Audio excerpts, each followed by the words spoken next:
What a great time to be an American. The only thing that could possibly be better is if we could repeal the NFA and be able to buy legitimate select firearms from your everyday gun shop. However, this is going to be an introductory and overview video about Fightlite's MCR upper receiver system for your AR-15 M16 family of rifles. So MCR stands for Mission Configurable Rifle. Here I have the MCR with a 12.5 barrel in it. The receiver is a registered Daniel Defense SBR. And if you go onto Fightlite's website, you're going to notice that there are a lot of different SKU numbers, or several different SKU numbers. And you have to look at those real carefully. I want to break down the MCR in two main groups. And I hope I say this part correctly. You have more of a professional line and you have more of a commercial line. This is part of their professional line, and the only difference between this and what I consider the commercial line is it has a dry film lubricant in your high wear areas, and it also comes with this proprietary muzzle brake. Other than that, that's pretty much it, except for it does come with 100 links. It comes with some of the accessories in the lower that we're going to talk about later.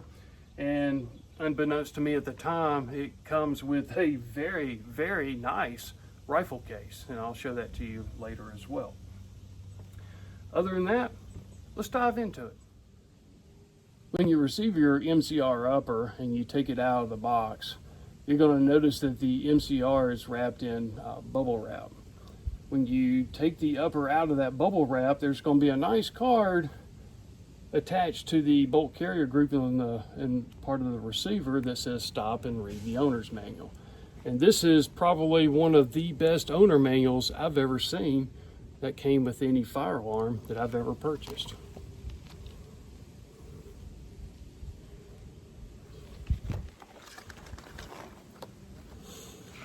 It does give some state-by-state warnings. It's got a very nice table of contents. It does give you, I guess, the feature sets of the MCR. And I'll let you pause that if you like and read it. And it's a very detailed, very easy to read, step-by-step instructions on how to set up your lower receiver, how to load, unload, clear malfunctions.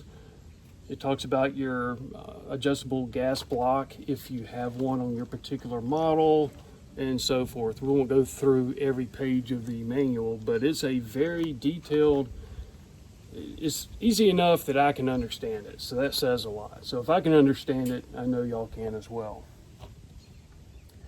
Next, let's move into the rifle. We're going to move into the rifle. First, we're going to make sure that it's clear and safe. So the first thing we're going to do is we notice it has a belt of ammunition in the firearm. So we're going to push the button forward to open up the feed tray cover. We're going to remove the links. There's nothing, no brass, no ammunition, no links on the feed tray cover or the feed tray. And here's the bolt. The bolt is closed, so there's no ammunition in it. But we're going to go ahead and just open the bolt just to make sure. And there's no ammunition in the chamber, so the weapon is clear. So at this time, we'll go ahead and close it. Go ahead and remove the 100-round nutsack. The ammunition feed bag is attached to this magazine well adapter that goes into your magazine well of your AR or M16 family of firearms. It's an aluminum block, very lightweight, and seems to work well. This is probably the only part of this firearm that is loose. We'll get into that in just a moment. I will say probably about the first 5 or 6 times that I latched the ammunition feed box into the adapter, it was very tough getting it in and getting it out. The sling did not come with this upper or this rifle. This is a standard military machine gun sling. All the folks in the audience, if you happen to have a M240 or M60 or M249 for whatever reason or however you procured it, or if you served in the military, this probably looks familiar to you. So I'll go ahead and remove that. Set that aside. We'll start with the tip and we'll work our way backwards. So in the firearm now, we've got a 12.5-inch barrel, and here's a spare barrel that's 16 inches long. The barrel does come with an adjustable gas block. When it comes assembled in the upper receiver, it does come with a front sight post, and this front sight is phenomenal. I mean, it's just an absolute beautiful sight picture from the rear sight to the front sight. And this is just like your M16 line of firearms. This is adjustable for elevation. This does have a quick change barrel feature to it, and this is not a carry handle. Some folks may confuse this as a carry handle, but it's not. It's actually a spare barrel, or it facilitates pulling a hot barrel out of the weapon. So in order to pull the barrel out, you gotta push that button in. You notice how the barrel popped forward, and then you can slide the barrel out. If it's hot, you just grab it by the handle. The only way that barrel is held in place is there's a detent that interfaces with that hole in the extension, in the barrel extension. And as heavy as this is actually pretty lightweight, all things considering. But this is a heavy barrel, and this is designed for full auto fire. It's designed for sustained fire. I haven't shot this weapon yet, and I don't know how hot it gets, or, you know, I'll figure that out. But I would imagine you probably would want to change the barrel out every 200 rounds, depending on how fast you cycle through the 200 rounds.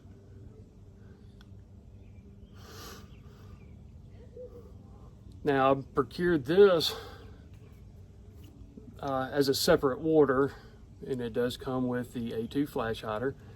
You can buy these with the proprietary muzzle brake, but I am kind of a sucker for tradition, and to me, this segment of the barrel very much reminds me of a squad automatic weapon. So I'm very pleased with that. When we remove the barrel from the upper, you'll notice the piston, or I guess it's more of the op rod. So the actual piston is in here. The gas comes through the gas block, hits the little piston, imparts force on this, and it drives the bolt backwards. So much like your AKs, your M14s, you know, M1 Garands, Garans, however you'd like to pronounce it. We'll go ahead and insert the 16-inch barrel. So it's just the same. Slide it in, it goes back. Let's see. Push down on that. It's actually getting better now. When I first tried it, it was very difficult. But that's the reason for the tag saying read the owner's manual first, is this does require a break-in period, and I'll discuss that in a moment. But it does say that everything is going to be very, very tight, and they're not kidding. With the handguards, you get two options. You can either get this 1913 Picatinny rail, or you can get the M-lock. I'll order the M-lock at first, and then turn around and order the 1913, only because from a video that I saw on YouTube, they demonstrated where the M-lock section, you could not use the full length of the handguard with the M-lock, whereas you could with the Picatinny. So I called up the place where I ordered this from, and at the last possible moment, they're like, yeah, the upper didn't ship yet. We'll change the order out. And it was more expensive because I did go from the commercial version to the pro version, which I'm happy about, except for the price. Moving forward, we do have the feed tray cover. And most folks that have any time with a saw, this is going to look very familiar to you. You got your feed claws and all. You got your ammo tray. You can look down in there and check your chamber to see if it's clear. And there's your bolt. The only difference is this does fire from the closed bolt position, so it is not an open bolt machine gun. It fires from the closed bolt. The only difference really between this and a M249 is the M249 has some sort of a spring mechanism that helps keep the feed tray open even if it's in a downward position. Now that I do have the ACOG on the feed tray, it does help keep the feed tray open, or the feed tray cover open. But without that ACOG on there, it would just simply fall back. So as mentioned earlier, this fires from a closed bolt because we can't own open bolt machine guns, or if it's an open bolt, it's considered a machine gun. Go ahead and close that back down. You don't want to slam it, just press it forward. We're going to go ahead and drop the bolt. And I'll show you how to load it here in a moment. But like carrying an AR-15 or M16 cruiser safe, if you want to call it that, you can load it with the belt of ammunition or magazine with the bolt forward. That way it's safe. And then you can either place it on safe and keep it like that, or you can press the trigger, have the hammer down, and it won't go into safe. So you know the firearm is safe. And then if you needed to chamber around, you just simply chamber around and you're ready to shoot. Now we're going to talk about stock assemblies real quick. This is a registered SBR. As you know, it says so right there on the receiver, SBR. I'm just kidding, that's a joke. I do have the paperwork with the ATF and all, so don't shoot my dog. The stocks I like the best are these B5 stocks. However, the problem is that you have to look for is when you open the bolt handle or pull the bolt to the rear, on a stock like this that's kind of wide, you may actually, or you will bump into this, and it will prevent you from opening the bolt all the way. With this particular, I think this is the Magpul CTR stock, if I'm not mistaken. Please correct me if I'm wrong. I've got like 100 different types of stocks, or at least Magpul versions. And the way I've got this configured, this actually came off an AK that I have with a 1X prism optic on top of it, so I didn't need to put the riser on it to be able to get a good cheek weld to see into that 1X prism optic. When I started putting different type of optics on this MCR, I noticed that I do need some sort of a riser system. So I pulled this stock off my AK, put it on here, and as it is now, it works perfectly with the ACOG. And I can't move it any closer forward without it interfering with the stock. So you can see right there, if I move it forward, it's gonna, if you can see right here, I'd have to take this cheek piece off or at least modify it. That's why they recommend kind of a normal style mil-spec carbine type stock, something that doesn't have a wider wing or cheek piece to it. I mean, you can use these, but you'll just have to keep the stock pulled back. If you do decide to collapse it in, you could look at it as a safety feature. So if you had it in your ready room or your hot safe or ready to be used, and somebody picked it up that didn't really need to be holding it, if they somehow managed to figure out how to charge the weapon and they pull back on the bolt handle, the bolt won't go back. Because the MCR utilizes a AR-15 lower or M16 M4 lower, you do have your same controls. So here I do have a Delta Team Tactical FRT in this lower, so semi and FRT mode. You've seen this lower in action a few times in some of my videos. The last couple times I fired this, it had the Daniel Defense M4A1 upper receiver on it, and that's a 14-inch or 14.5 heavy barreled upper. They got a lot of time and a lot of fame during the GWAT. The only modification that you had to do to the firearm is you had to change out the bolt catch. This is an extended bolt catch, but it's very, but it's very simple to change that out. All you have to do is go from this angle, punch a roll pin out, and this just comes out. Do be mindful though that when you change it out, there is a small spring and a small detent underneath it, so you don't want to lose that. Then you replace the bolt release with this one that came with the Fightlite, put the roll pin back in, and you're in business. As far as the buffer extension tube is concerned, this particular model MCR came with an H3 buffer, a different carbine spring, and a buffer extension. And that buffer extension looks pretty much like a quarter with a hole drilled in the center. So you put that, I'm sorry, a buffer extension, a buffer spacer. So you put that spacer in the extension tube, then you drop your spring and your buffer in just like you would any other AR style firearm.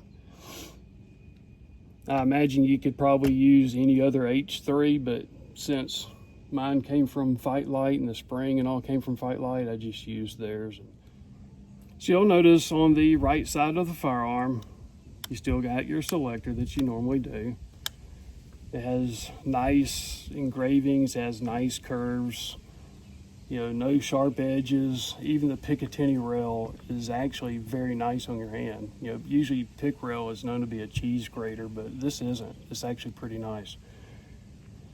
You still have your magazine release as you would on any other AR M16. You do have the ejection port for your spent cases, and you have the ejection area for your M27 links to come out of. It's not a carry handle, it's just designed to help you remove the barrel when it's hot. And it's just held in place by this bolt. This part's hooked to the front sight post and the gas block, and you just slide the bolt that's already pre-installed in this handle through the cylinder here, tighten the screw in, and you're set. The only negative thing about that, I prefer to run my weapon light on the right side. You know, here I'm just simply nitpicking at this point. So if and when I do put a weapon light, I'll either have to just set it up here at the 3 o'clock or set over here at either the 9 o'clock or try to bring it up probably around the 11 o'clock position on the left side. All right, so now we'll talk about optics. So this works pretty well with the ACOG. Now, I don't know if I want to run this with an optic. I don't know if I want to run it with an ACOG.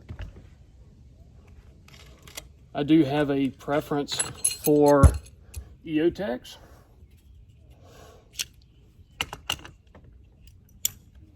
And this certainly works with the EOTech. Just as it would with, you know, a standard AR M16. And of course there is room to add the magnifier. The interesting thing about the magnifier is it is a perfect fit. I mean, it just barely fits, but it's still a perfect fit. This one's still the flip to the side. And with this particular stock cheek setup I've got, it still works with the EOTech, and it still works with the magnifier. Now, of course, with the magnifier, you do have to get, or you don't have a whole lot of eye relief, so you do have to get on the gun a little bit, but it still works. And you can still open the feed tray, although you won't be able to open the feed tray cover all the way. Is that really a big deal? I don't know. That's up for the individual user to decide. but at least you still can get in there, clean out your empty cases, your links, whatever you got going on in here. For me to really want to run the EOTech with the magnifier, I would probably opt to leave the 16-inch barrel in, because at that point I'm probably going to be shooting a little bit further than probably outside of 100 yards or 100 meters. And that way, having the 16-inch barrel is going to give me better exterior ballistics and terminal ballistic effects on target. Simply dismount the magnifier if you want to use it for close range observations or get some sort of PID, and you don't really have a legal reason to be pointing the barrel down range at potentially somebody, especially if that somebody is not. I really do love these iron sights that came with this particular 12.5 barrel, and the rear sight that simply clamps onto the 1913 rail here.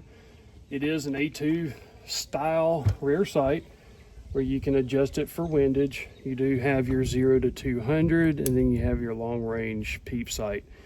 And this is probably the stiffest I think I've ever felt a rear sight.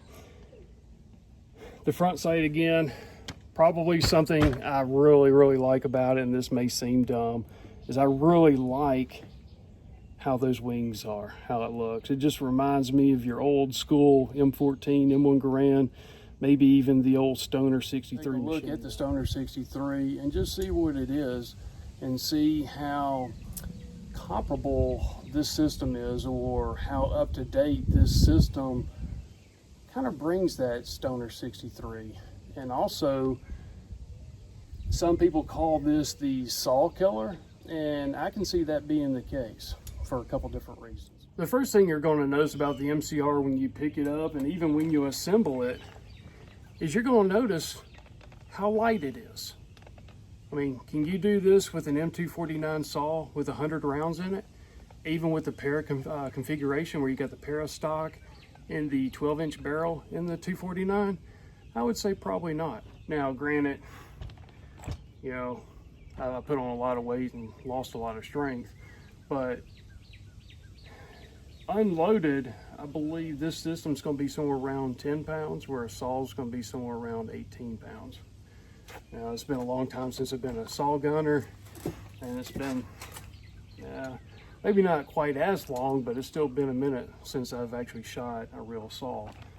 Matter of fact, thinking about it, I think the last time I shot a saw was during my 2012-2013 deployment to OEF. After the weight, we start looking into the components. Do we know, or do I know, if the claw mechanism, feed tray, the bolt assembly, is it as durable as a saw or an M249? Honestly, I don't know. Is the whole hinging mechanism as sturdy? I would probably say that the buffer extension tube is not going to be as sturdy as a saw. Especially with the saw, you got everything inside the gun itself, or the weapon itself. For what I plan on using this for, the collection, range, whatever, could be even implemented to my home defense plan. We'll see. I think I have plenty of other good things for that, but there's always a place for something like this. Anyway, it's going to be more than what I could ever ask it to do. It's going to outlive me and outlive my kids. The biggest thing really is just changing out the barrel when it heats up. If you're going out there doing belt dumps, mag dumps, things of that nature, probably every 100, 200 rounds, change the barrel out. I did buy an M249 saw spare barrel bag. It's got this nice heat resistant material, so if you're shooting, gotta change your barrel out, drop your hot barrel here, pull your other barrel out, slide it in, keep rocking and rolling. It's got your pouch for tools or whatever else you might want to put in it. But it's actually pretty neat. I really like this. It did come with a nice padded sling. Hopefully my days of needing things like this are long over with. But this is a legitimate military spare barrel bag that I bought off of eBay. As much as I want to disassemble this and show y'all what it looks like on the inside, since there is a 100 to 200 round break-in period for this, and they specifically said do not use linked ammunition for the break-in period. So they want you to use magazines with 10 rounds in it, you know, fire it as you normally would. So I'll use that process to zero in my iron sights, at least on this. Now the spare barrels I have, they did not come with a front sight post, but they did come with this little adapter that protects the dovetail for that front sight post, which I thought was pretty nice. I am considering getting an iron sight or a front sight post for each of these barrels that I have, but they are pretty expensive, quite frankly. So with that, what are your thoughts on optics for something like this? If you were a saw gunner during the late GWAT, anytime after 2014, I'd really like to hear your thoughts and opinions on running optics on something like this. You know, would you go with an ACOG? Would you run the EOTech? I know some folks were running LCANs. Some were running either thermals for night use, M68 red dot sights, and I'm sure there's probably some others that I'm not familiar with. So please chime in and let me know. I'd like to give a special shout out to Mr. Russell of Prepper Gun Shop. When I ordered my MCR, I placed the order, and then the next morning, I reached out to them and decided I wanted to change from the M-LOK version to the Picatinny rail version. And Mr. Russell went out of his way literally to help me out.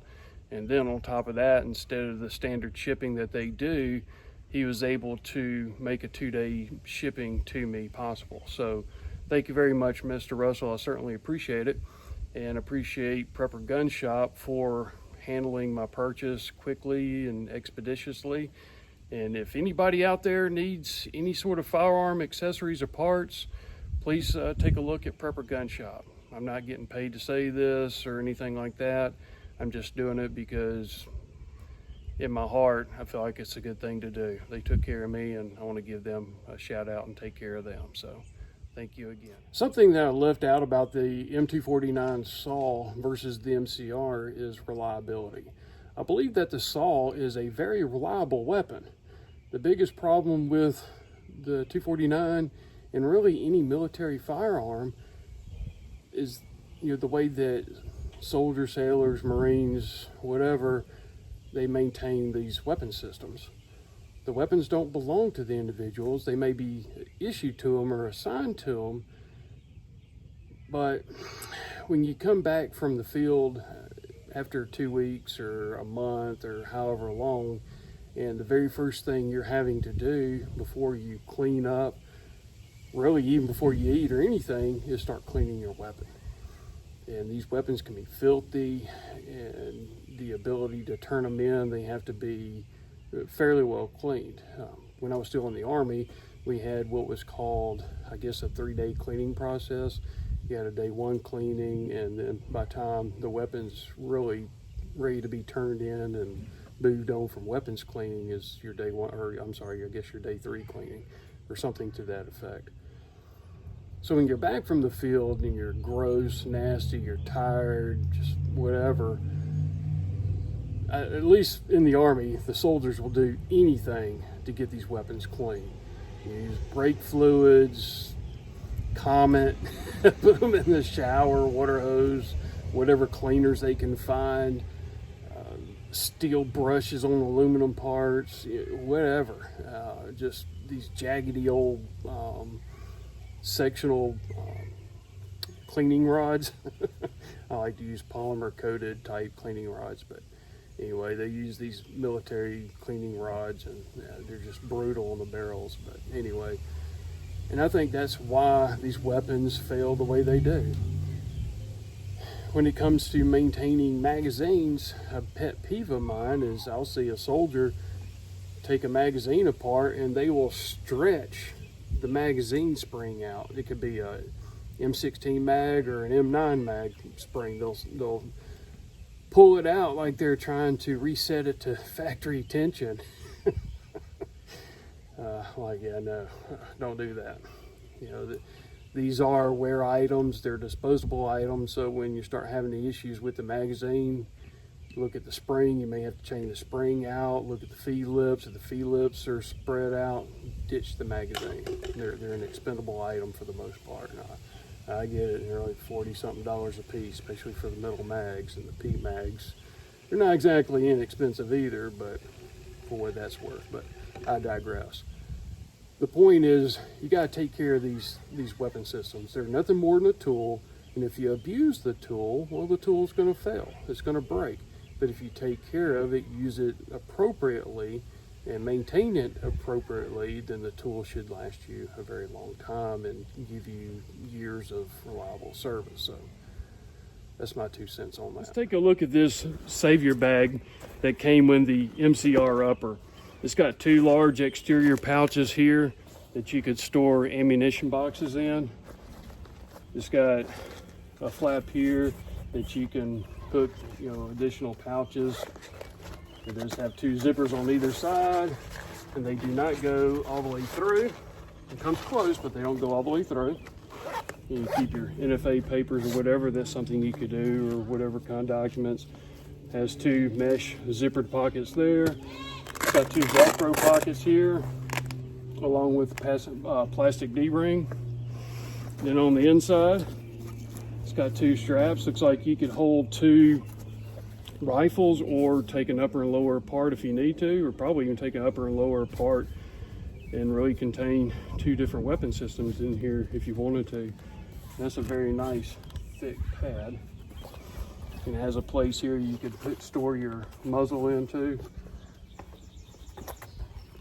Got a nice Savior tag. Then on the back side, you can carry this like a backpack. You can have 2 nice grab handles. You do have the option to fold it up like a suitcase. And then it also comes with a shoulder pad or a sling type pad. That way you could throw it over your back or over your shoulder and carry it that way. This is a very nice bag, and I had no idea that this bag came with this upper, so very impressed. So as far as usable space goes, looks like you probably can fit something in there that's 35 inches long by 12 inches wide. So plenty of storage space there. I do plan on going to the range tomorrow and start the break-in process of this MCR upper. And I can't wait to start doing some shooting in FRT mode. I think it's gonna be a lot of fun. If anybody knows any ammo sponsors, you know, that might want to throw this old man a bone, that would be great. I think in the last 2 or 3 months, I think I've now shot about 2 or 3 years worth of ammunition. It's been a lot of fun, it truly has. And I really do enjoy bringing you content like this. But if there's anything else that you all would like to see, please let me know. Drop a comment down below. I'd like to hear your thoughts on something like this. Is this viable for home defense, self-defense? Would you let your brother ride shotgun with something like this? Or would you ride shotgun in your brother's truck with something like this? You know, maybe sit in the back seat. That way you can cover the left and right windows. I don't know. Just like to hear your thoughts below. With that, stay safe, carry everywhere that you can, and we'll see y'all in the next video. Stay safe.